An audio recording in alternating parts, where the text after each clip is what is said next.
4 Bravo Victor, landing on runway 28. Prime me a short field takeoff. Short field takeoff. Yes, sir. Right away, sir. Remember, positive rotation.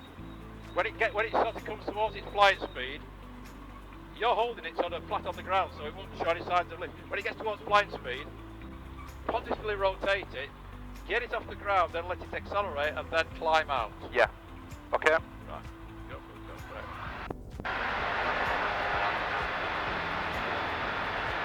It'll probably fly now.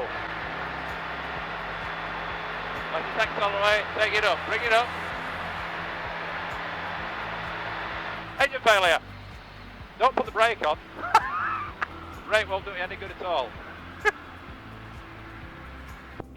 Nothing's off the cars. That's it, beautiful. Vacate at Lima.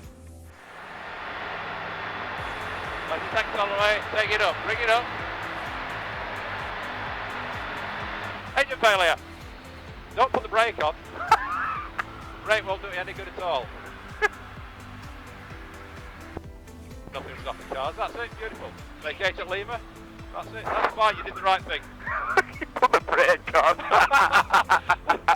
Yeah, that's Lima. Yeah, I'm trying not to tip us off.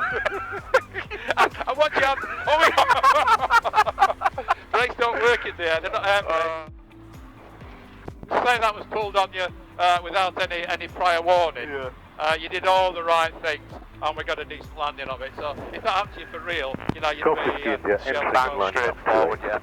The main thing is the instinctive reaction to get the nose down. Yeah. 1 minute you climb it with a high nose attitude, then you've got no power. When you've got no power, the airspeed just disappears.